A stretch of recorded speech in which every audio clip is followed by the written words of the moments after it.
Pourquoi vous devriez faire l'inverse de votre voisin en matière d'investissement?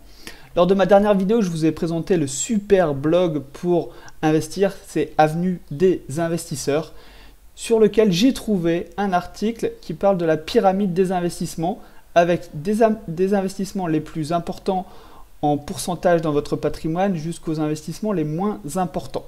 Alors qu'est-ce que dit Avenue des investisseurs et pourquoi je suis extrêmement contre ce qu'ils vont vous proposer et pourquoi j'ai titré cette vidéo « Faites l'inverse de votre voisin » parce que votre voisin va appliquer cette stratégie. La stratégie et le pourcentage d'allocation de son patrimoine selon Avenue des investisseurs, c'est résidence principale, la plus grosse partie. Ensuite, épargne de précaution, 3 mois de dépenses max sur livret. Ensuite, on a des fonds euros sur assurance vie. Tout ça, c'est 60 à 70% du patrimoine selon Avenue des investisseurs. Ensuite, on va aller sur des classes d'actifs un peu plus risquées comme les actions, l'immobilier. Et en tout dernier, des placements exotiques comme les crowdfunding, d'après eux, crypto, GFI, or, etc. pour représenter en fait une toute petite partie de patrimoine. Alors pourquoi ils se trompent? On va le voir tout de suite et on va comparer en fait deux patrimoines. Un patrimoine avec 100 000 euros et un autre patrimoine de 1 million. Vous allez comprendre que cette pyramide-là en fait s'applique en fait plus à des personnes avec 1 million de patrimoine. Vous, si vous démarrez avec 10 000, 50 000, 100 000, je ne vais surtout pas vous conseiller d'appliquer cette stratégie de placement. Donc on va voir pourquoi. Donc, là, j'ai fait un petit tableau comparatif donc, entre 100 000 et 1 million. On a les classes d'actifs. Quelle classe d'actifs, quel type d'investissement vous allez réaliser? Avec mon expérience, si vous avez 100 000, je vous conseille de ne pas trop vous diversifier. Parce que 3 000 euros dans 30 placements, c'est illisible, c'est impossible à gérer. Moi, je vais vous conseiller de faire des placements plus risqués, mais aussi plus performants. Ça va ensemble en fait. Si vous prenez plus de risques et que ce n'est pas plus performant qu'un fonds euro, arrêtez tout de suite. Le risque doit vous payer. Donc en fait, on va plutôt chercher quelque chose de plus performant et donc forcément plus risqué, avec des hausses et des baisses qui vont être plus violentes. Mais on espère, on vise une hausse forcément plus intéressante qu'une baisse, hein. Sinon c'est un mauvais investissement si on perd de l'argent. Et on va avoir par exemple les crypto-monnaies. Je suis désolé de le dire, mais c'est une classe d'actifs qui permet d'avoir des rendements très intéressants. Alors qui dit gain important dit perte importante, on est d'accord, mais quand on est un petit patrimoine, il faut s'exposer, on va le voir après, hein, il faut s'exposer sur des actifs plus risqués pour espérer décupler son patrimoine plus rapidement. Vous imaginez bien que si vous placez 10 000 euros en crypto-monnaie et que vous arrivez à faire un x2, vous arrivez à, donc sur un patrimoine de 100 000, donc vous arrivez à 110 000, vous faites 10% de performance sur votre investissement. Alors que si vous placez ces 10 000 euros sur un fonds d'assurance vie, combien vous allez atteindre avec 3%, j'ose même pas calculer. Bref, il n'y aura aucun impact. Ce que je veux dire, c'est qu'il n'y aura aucun impact, aucun changement sur votre vie, sur votre manière de faire pour les 30-40 prochaines années. Et avec un petit patrimoine, on va utiliser les effets de crédit avec l'immobilier. L'immobilier est très très intéressant parce qu'on peut faire du crédit. On emprunte un maximum à la banque. N'achetez pas cash quelque chose, hein. Surtout pour un investissement locatif. Surtout un investissement locatif. Pour ceux qui ont un patrimoine d'1 million d'euros, c'est pas du tout la même chose. On peut se diversifier, on peut avoir des obligations, de l'or, du private equity, des club deals, des assurances vie luxembourgeoises. On peut aussi mettre en place une partie d'investissement plaisir, vin, voitures de collection, cartes de collection. Ces investissements plaisir, on ne va pas chercher forcément une grosse performance, hein, parce que c'est un tout petit pourcentage de notre patrimoine et que c'est un investissement plaisir par définition. Pourquoi on va pouvoir s'exposer sur des classes d'actifs comme du private equity, des clubs deals, des assurances vie luxembourgeoises, parce qu'il faut un ticket minimum, et souvent c'est 100 000, 150 000, 200 000 euros, tout simplement. Hein, vous, si vous avez 100 000 euros de patrimoine et que vous placez 100% sur une assurance vie luxembourgeoise, donc 100 000, vous n'êtes pas du tout diversifié, c'est un risque énorme, et on va le voir après, il y a un risque de liquidité. Bref, on va jamais faire ça en fait avec 100% de son patrimoine. On va aussi viser un portefeuille moins risqué et donc moins performant en fait et plus diversifié. On va avoir moins d'immobilier parce que toutes les grandes fortunes ont moins d'immobilier en pourcentage dans leur patrimoine parce que c'est de la gestion, c'est des emmerdes l'immobilier. Donc ça ne sert à rien d'avoir un parc immobilier de 3 millions d'euros quand on peut avoir 2 millions en bourse et 1 million en immobilier, par exemple. Alors, le pourcentage de liquidité bloquée, ça c'est intéressant de comprendre la liquidité. La liquidité, c'est de l'argent qui est récupérable facilement et de manière pratiquement instantanée, hein, sous une semaine par exemple. Quand on a 100 000 euros, forcément, on va avoir un pourcentage de patrimoine liquide plus élevé, parce qu'on doit pouvoir couvrir les imprévus de la vie.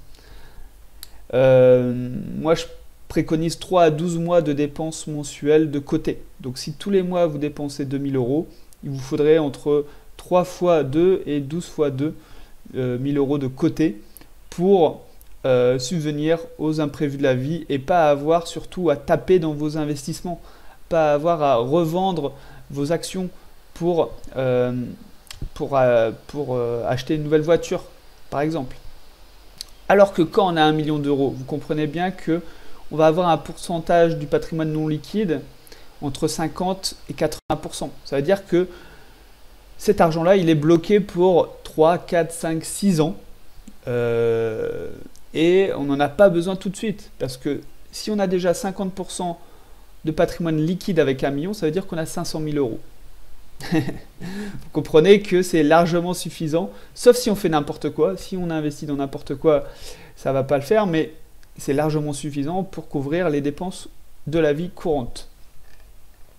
Et puis, il faut pas croire, hein, les personnes qui ont beaucoup de patrimoine, 1 million d'euros, ce patrimoine est investi dans des entreprises, du private equity, un peu d'immobilier physique, mais ils ne l'ont pas sur leur compte en banque, sur le livret A. Hein. Il travaille, il est investi dans des actifs. Donc il est bloqué.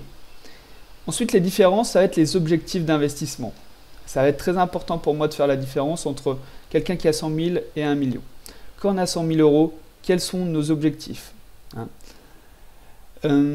Il faut prendre en compte, et là on vous ment depuis des années et des années, moi-même je suis tombé dans le panneau, l'investissement classique en bourse S&P 500 ne vous rendra jamais riche si vous avez 100 000 euros de patrimoine.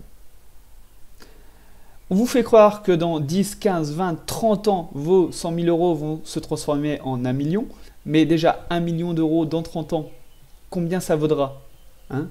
Si l'inflation fait x3, peut-être que 1 million dans 30 ans, ça vaudra 150 000 euros aujourd'hui.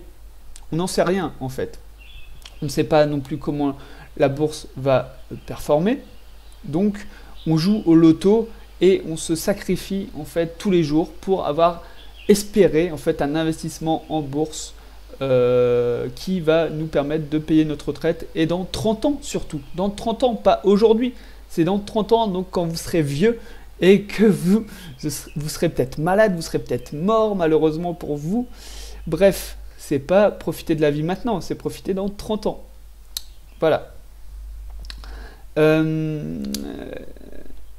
Donc les objectifs pour moi, il faut oublier d'espérer de devenir riche en investissant classique dans un S&P 500. On va vouloir en fait augmenter son patrimoine mais avoir un game changer. Pour moi, c'est ce qui est important quand on a un petit patrimoine.